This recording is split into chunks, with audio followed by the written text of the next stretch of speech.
it's these bigger principles. It's the eating patterns that if we can get them to embrace and not get caught up in all of the what about this and what about that, there's so much at the core all of us can really aspire to have as part of our lifestyle.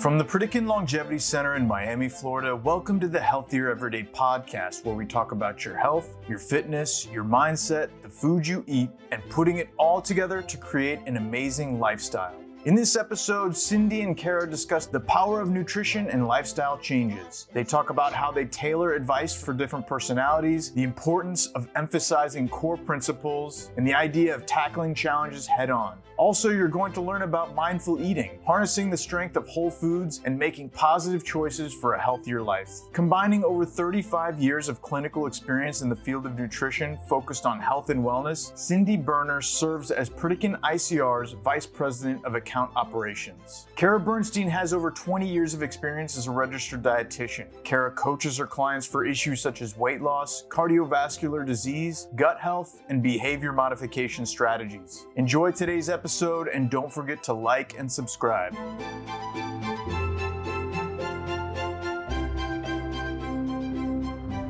Kara, it's such a treat to have a chance just to talk with you as both a professional and also a friend, that we've been able to connect over the months and really have this shared vision of what we want people to embrace.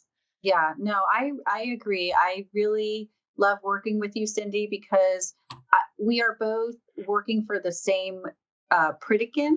However, your environment that you work with your clients versus the clients that we work here at the center are quite different. So I always really enjoy hearing from you what's going on, when people are in the outpatient world coming into learning about Pritikin ICR versus the immersion here at the Pritikin Center, where they actually stay here, eat here, exercise here, talk to all the experts in all the different fields. So we have the same information, but sometimes it's disseminated a little bit differently because of the different environments that we counsel in. So I think maybe we should start out talking a little bit about the fact that we do work in different environments, but the information remains the same, and how Pritikin has really stood the test of time in terms of what the information is. It might change a little bit here and there, but the foundations really remain the same. I completely agree. And I think there's strengths for both of the different delivery models. One of the beautiful things that I think you have the chance to see is the power of the lifestyle in such a short time. And one of the strengths that we have in an outpatient environment is really tailoring it to the realistic real world and what are the challenges that patients are facing within a cardiac rehab as they go back home and live their lives. And so I think that we've learned through those experiences that there's a core that if we can help patients and guests understand that it's these bigger principles, it's the eating patterns that if we can get them to embrace and not get caught up in all of the what about this and what about that, there's so much at the core that is all of us can really aspire to have as part of our lifestyle. Agreed. And, one of the things that I notice most about when people come here to the Pritikin Center is the very first lecture that we do is called Planning Your Eating Strategy. And through that lecture, we go over how we do the eating plan here at the Pritikin Center, which basically is primarily plant-based. There's no added salt. There's no added saturated fat, very low sugar, really only natural sugars coming in. But they're in a bubbled environment. So that's exactly what they're going to get. But sometimes when I go over certain principles, one being meat only once a month per se, that's our Pritikin protocol. But what I really like to tell the guests is while you're here, be all in, try doing the plant-based and experiment it, see how it goes. But when you go home, it doesn't mean because we said we do meat once a month that's exactly what you have to do when you go home. It's more about, let's meet you where you are at currently. So if you're eating meat every single day, when you go home, what is something that you could do better? Maybe it's 3 times a week, maybe it's 2 times a week, but it doesn't necessarily have to be once a month from the get-go. One thing I always tell all of the guests here is that this is really a journey. There is no destination, right? We can keep on getting better, doing better, take a step back, take 2 steps forward. But yes, like you said, it's really about the big picture. And I know there's so much information that feeds into our brains on a minute basis. You get text flashing up on your phone, you get emails, you got all these people telling you all these things that you should be doing. But the one thing that I feel is pretty common among all eating structures or meal plans or diets or whatever you want to call them is to focus on the whole food, right? So I really think, to dumb it down as low as we can go and make it as basic as we possibly can. If we can get somebody to increase the amount of whole foods they're eating versus the amount of processed or refined foods that they're eating, I feel that is progression and something that they can adhere to, hold on to that, and then work on something maybe a little bit more minute going forward. If you're trying to lose weight, overcome some health issues, or just feel better, eating processed foods with too much sugar and too much sodium is going to prevent you from hitting these goals. Well, let's face it, sometimes eating healthy food can be boring. My name is Vince Delapola. I'm the executive chef here at Pritikin Longevity Center. It's my job to make sure that the cuisine we serve you at the Pritikin Longevity Center not only meets our health standards laid out by our physicians and our nutritionists, but it's also flavorful, exciting, and something new for our guests to experience. That's why my team and I have been working on our new menu for our grand reopening. If you're looking for a place where you can enjoy flavorful, whole, and unprocessed foods that are going to help you hit your goals and live completely, come and dine with us at the Pritikin Longevity Center. Hope to see you soon.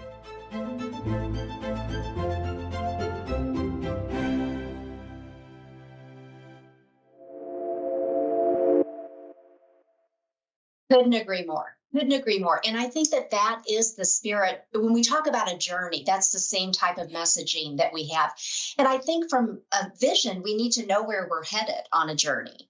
And yet we're going to give them the steps to get there and to meet them, as you said, where they are.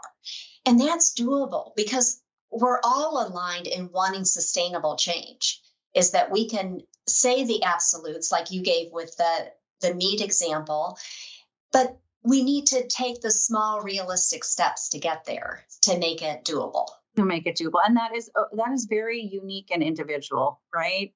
Like we do these classes where we speak to, say, 20 or 30 people at a time, but maybe some of those people have a longer journey. Maybe some have a shorter journey. Maybe the priorities may be different. One person wants to lower their hemoglobin A1C. The other person needs to focus on cholesterol. And the other person is doing just fine. They just want to, level up a little bit, improve their physical activity, improve their nutrition. So one of the things I always also focus on is if they have specific and unique questions, it's really important that they come and talk to us individually, because sometimes the messages that they're getting in the lecture may not specifically apply to them per se, and they may be a little bit confused about that. I will tell you specifically in this go around, because we get people, coming in on a weekly basis. There are several people that are, really up on their nutrition. They really just want more preventative longevity, like that. And sometimes with all the exercise they do and the normalization of their blood pressure, they come to Pritikin and their blood pressure actually goes too low.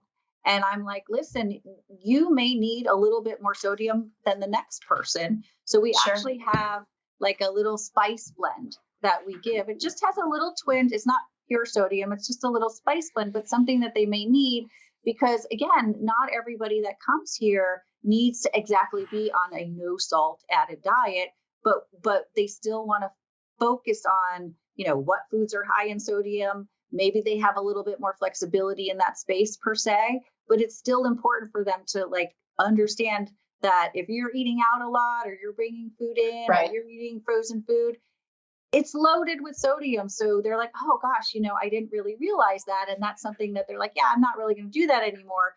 But maybe, they don't have to follow to the T exactly that 12 to 1500 milligram per day rule.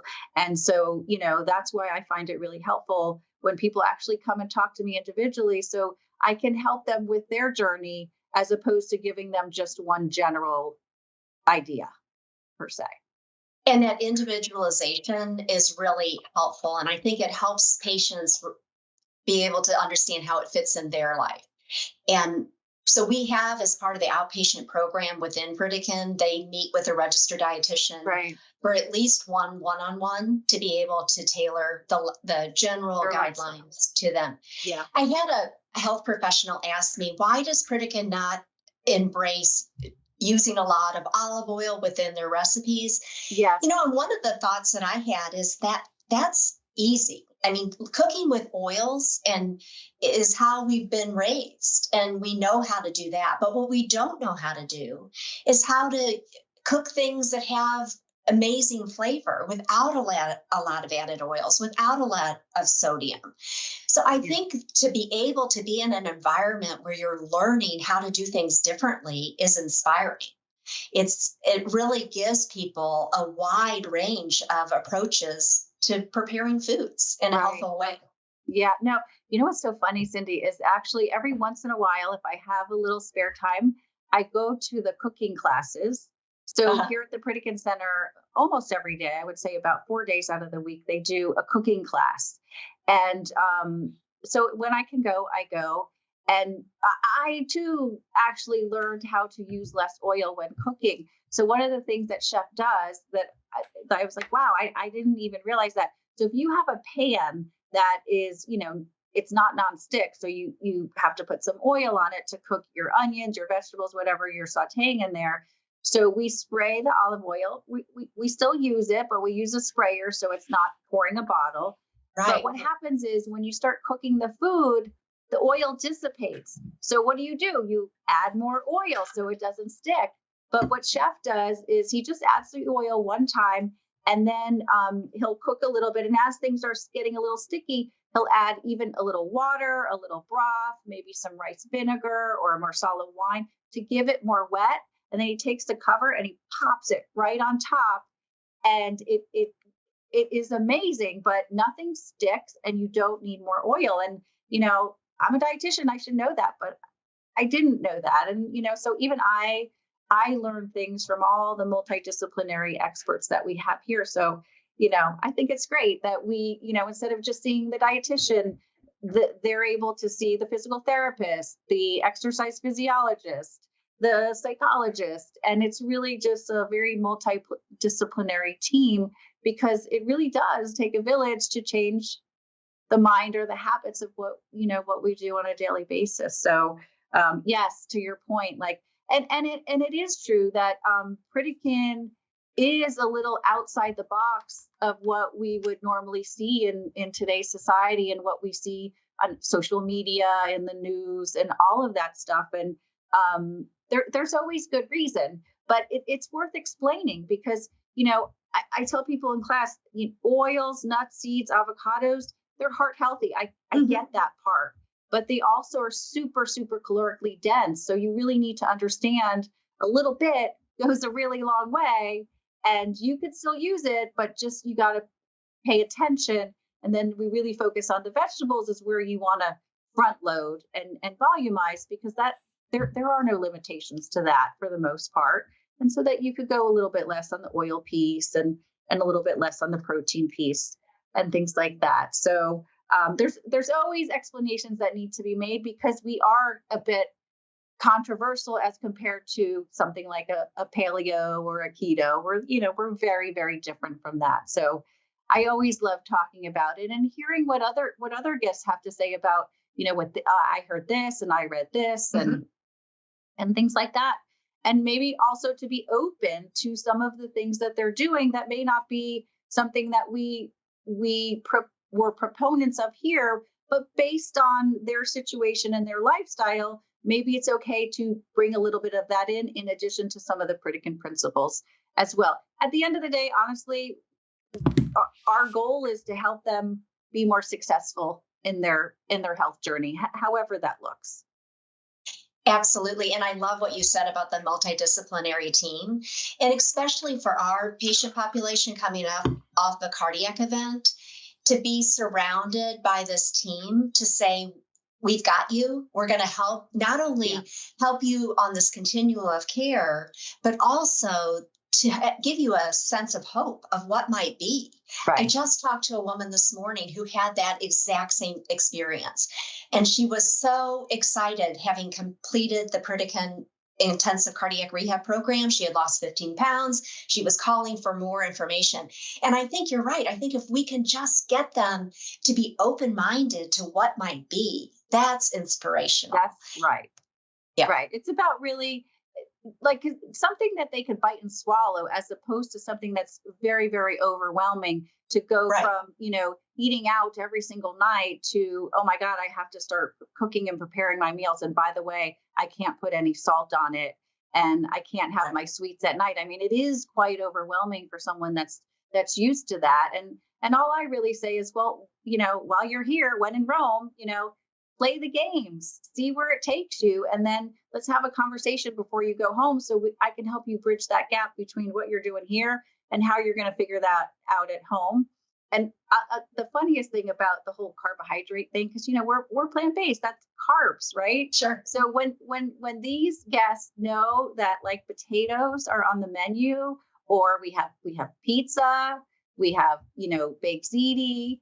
We have these foods that people are like, I didn't think I would be able to eat that. And then they can. And they're like, thank you for bringing the potato back into my life. And I'm just like, no problem. I'm glad that you realize that it's okay. But part of the reason is, potatoes, for example, you go to the grocery store, they could be this, huge. Right. And they're like, oh, a potato is good. I'm going to eat it. I'm like, well, yes, it's got good fiber, it's a whole food, it's watery, all that good stuff, but size matters, especially if weight loss is one of your priorities. So it's really about saying, yes, you can have this, but it is not unlimited, and respect your food.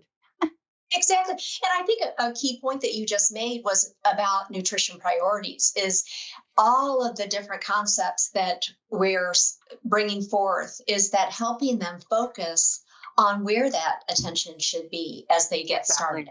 What's going to make the biggest difference in their life? And I think your example earlier on about just the simplicity of whole foods and looking for those simple swaps and how to embrace moving forward with that type of eating in today's culture. And it really is having to make conscious decisions of the choices that we're making. Right. Because it's challenging out there. It is challenging. And not only do we have to think about what we are eating, but what is our lifestyle? What does that look like? Because that really determines how the eating journey will go, right? Like, I actually just had a gentleman in my office earlier this morning. He's a cardiac surgeon. Okay. So he's a doctor. And he proceeds to tell me, he's like, please educate me, because when I went to medical school, I got no nutrition information or education whatsoever. And I get a lot of patients asking me what to eat. And quite honestly, I don't really know what to tell them. So I'm here for you to tell me what to do so I can help myself as well as my patients. And one little thing that we changed that I think he was just like, oh yeah, I could do that, because his particular type of job is he could be in a surgery for many, many hours. It could be 6 hours. It could be 7 hours. So he can't drink, he can't eat, and he can't pee. Right. Interesting. So because we were talking about hydration, he's like, well, to be perfectly honest with you, I have to be careful sometimes with how much water that I drink, because I'm in the middle of surgery and I can't go to the bathroom. So, we have to accommodate for that. And the amount of time that he may be in surgery, he physically can't eat. So, he might get really, really hungry, which is troublesome, because then when you're really hungry, you tend to eat the wrong things, or you eat too fast, too much, whatever. So we were talking about really fueling him up in the morning before he has his surgery. And so I was asking him, well, what do you do for breakfast normally? And he's like, well, I have some eggs and I have some hash browns, and then I take some protein, like maybe it's turkey or whatever. It was like a kitchen sink. But the one thing that really flagged me was the hash brown. He said he likes to eat the hash brown. And I said, well, would you be willing to exchange the hash brown for something like a sweet potato instead? Because quite honestly, everything that you're describing to me is okay, but the hash brown is going to be very fatty and very salty right off the bat there. So if you did everything the same, but you just took the hash brown away and you added in the sweet potato, would that be a change that you would be willing to make? Because actually, I do like sweet potatoes. So it's really just, to me, it's a matter of listening to the client or the patient or the guest or whatever you want to call them, to give them suggestions based on what their lifestyle is. And also, really, what are they willing to change? How much are they willing to change? Because that is really, really important. Some people are all in and they're like, you know what, I'm sick and tired of being sick and tired. So, I'm all in. Or to be perfectly honest with you, Kara, like my lifestyle is really crazy. And I know that I'm not going to be cooking every single night. I know I'm not going to always be prepping my food. So with that in mind, how can you help me? And so it's very, very specific and detailed based on the lifestyle, what they're willing to do, what their markers are, their health markers as well. Sure. And maybe it's just assembling whole food ingredients, not really cooking, but just making it more approachable. Or assisted scratch is a term I love, of what's already prepped in the grocery store for us, that we don't have to do the chopping and the cooking. Love that. So you call it assisted scratch? Assisted scratch. So we still get credit for doing it, but we had a little assistance. Okay. I really like that one. I might borrow that. Another concept I want to pull the thread a little bit more of what you just mentioned was talking about eating mindfully and eating when we're hungry. And I found that, and I know both at the Longevity Center and within our content, we talk about this mindful eating concept. And I think that is such an art to really get back in tune with our body signals for hunger and fullness. For sure. We actually have a whole mindfulness luncheon that we do here. And we have a little hunger scale, goes from 1 to 10. And then 1 would be, starving, like hangry, I'm going to eat my arm kind of situation. And then 10 would be like Thanksgiving full. And we kind of show them, every time you let yourself get to a number 1 or a number 2, what do you normally do? I ask them, like, if you're starving Marvin, what do you do?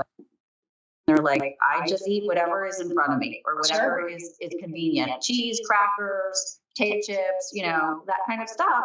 But and I said, you're probably not going to be in the mood to chop up vegetables when you're starving. You're just going to grab something or go through a drive-through. So one good strategy is just not get yourself in that pickle, right? Be prepared. Bring your, your vegetables, your fruits. If you don't have time to eat lunch at that moment, have that available to you, because then you won't get to the number 2, and then it'll help you do better, when you actually eat it and make better choices. So just even if they weren't thinking about what they were eating, but focusing on the hunger cue, it's a big help. But you're right, we lose these cues over time, and emotions and all of these things that go into life. So just really focusing on it and paying attention to it is, I feel, a really good skill or something to have, even if you're not doing all amazingly with the whole foods all the time. At least you're focusing on, well, you know what, I'm satisfied, I'm full, I don't need to eat more just because there's more food on my plate. Maybe I need to put ketchup all over it, so I won't do it, but whatever works, you know what I mean? Right. Yeah. Right. So And then those guidelines of starting to eat when you're mildly hungry and stopping when you're comfortably full. And it goes a little bit what you were saying about the cardiac surgeon, that not being protective over getting too hungry. Right. Well, that's exactly what was happening. And I'm like, your situation is difficult because it's not like you can grab a snack in between surgery. I get that part. But what's important to you is to fill yourself up very well. So when you're done, you're going to be at a number 3 instead of a number 2 or number 1. So yeah. And we'll see, we'll see what comes out of that. That just happened today. But that's the other thing is that, once they leave here, it's really nice that we can continue following them so we can see the fruits of their labor and their successes, and also help address what their challenges are when they get back to what we call the real world. That's right. Right. Yeah. I call this place unicorns and rainbows at Pritikin Center. And I call outside the lions and the tigers and the bears. That's there's right. all this stuff trying to get at us, right? And so we have that 12-week period to deal with those lions and bears and what the reality is of helping people navigate those challenges and really try to embrace a healthier approach for themselves. Right. Yeah. So each week it's like, okay, this is what I'm focusing on this week. And then they can report back and see how they did. And, one other thing I wanted to mention about the mindfulness piece that I also find very interesting, what the guests realize is that you can be satisfied with your food in terms of how full you are. But if you're eating something that is so amazingly delicious, it has sugar, salt, and fat all attached to it, sometimes it doesn't really matter if you're full because the pleasure of the food overpowers the fullness. So, I'm like, listen, sugar, salt, and fat, you put those three things together, it's a trifecta. Yeah. If you could just take one of those away when you eat that food, it might change the way that you eat it. So I said, for example, nuts are always a bone of contention, right? Because we can just keep eating them. They go on and on and on, and they're heart healthy, but not in large amounts. So I said, well, if you didn't roast and salt your cashew, do you think that you would eat as many cashews? And most guests would say no.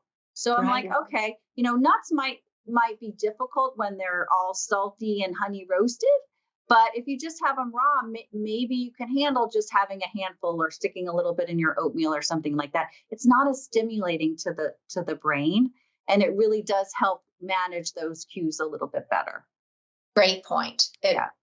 That's a really significant factor. And I think that that's an appreciation I've had with what's going on in the food industry is how prevalent those added fat, salt, and sugar, the trifecta, are that really are right in line with what our brains are getting lock on. Right. It's that dopamine response. And it's difficult because that's why I call it the lions and tigers and bears, because it's hovering and we need to figure out tools and strategies to push it away and not bring it in, because sometimes once we bring it in, it's really, really difficult to cut it off.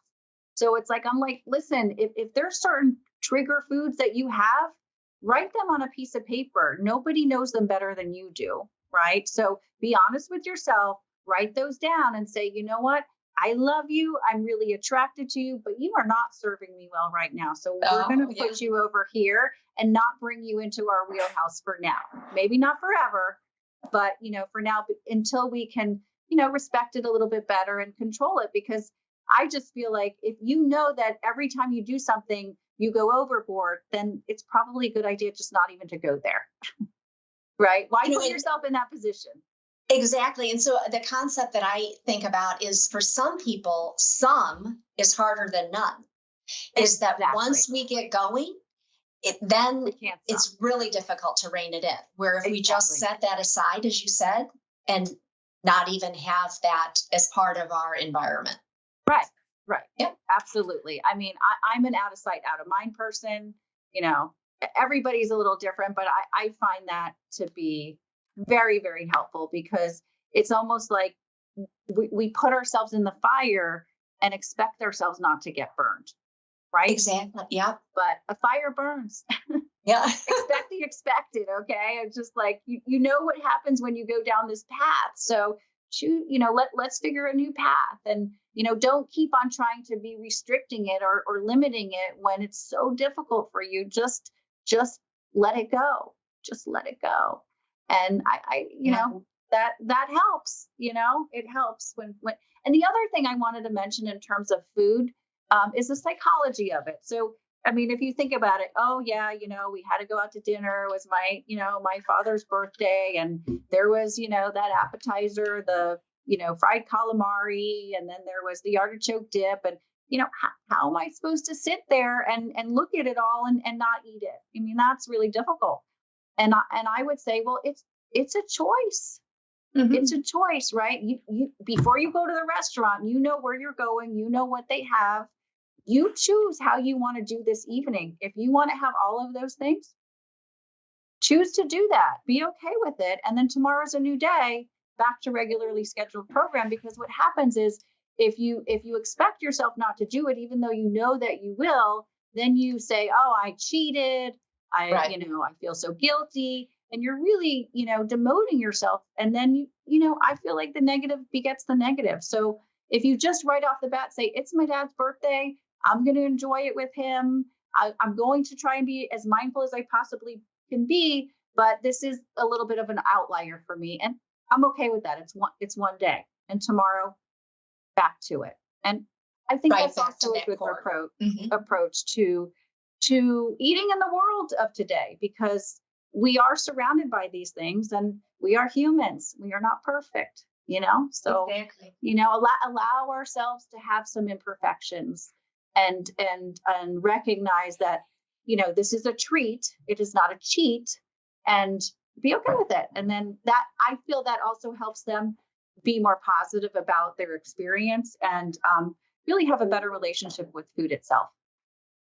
And it's what we do day in and day out. It's not those special occasions that, unless they are, but it's what we do day in and day out. Yeah, that really is impacting our health. And I think that, one of the things is gaining insight into having a healthy relationship, of being able to say, this is how I'm navigating it, and be able to, that's how we move forward, is not by beating ourselves up, by looking for successes. Yeah, exactly. And also, and this is hard. I get it. It's even hard for me, but we tell our kids all the time, you don't necessarily need to compare yourself to the person next to you. Right. You are a different person. So you don't expect, the same results, because we get that a lot here too. People come here on average for about 2 weeks. One person can lose like 12 pounds in those 2 weeks. And the next person might lose 2 or might lose none. And they're like, I don't understand. How did he lose 12 and I lost 3 or whatever it is? I'm like, listen, you're coming from different places. Exactly. So, and remember, we lose a lot of water here, so it's not the weight that we lose sometimes is mostly water, maybe a little bit of fat. If some people already are good with the sodium and they don't have a lot of sodium, they don't lose as much water, so we have to really try to manage them a little bit better, because in that regard, sometimes they're a little bit like kids, like, I don't understand. He did this. And it's like back to elementary school, That's right. It's very funny. Using those life skills. Yeah. Excellent. Yeah. Well, I know you have a busy schedule, Kara, and I have meetings this afternoon. So I'm going to say that this was just a treat to be able to talk and catch up and just share very similar philosophies and approaches. If people are interested in learning more about Pritikin ICR, how do they go about doing that? Sure. So we have a Pritikin ICR website where people can go to learn more about the components of the program and the providers that we're working with across the country. It's really exciting to see how this is spread nationwide, to be able to reach patients that have had a cardiac event and plug into a program that offers comprehensive lifestyle education. So Pritikin ICR would be the website that they could get more information and see where the locations are, and they could get a referral from their physician to participate. Well, I look forward to do this again sometime soon, Cindy. That sounds great, Kara. Take care.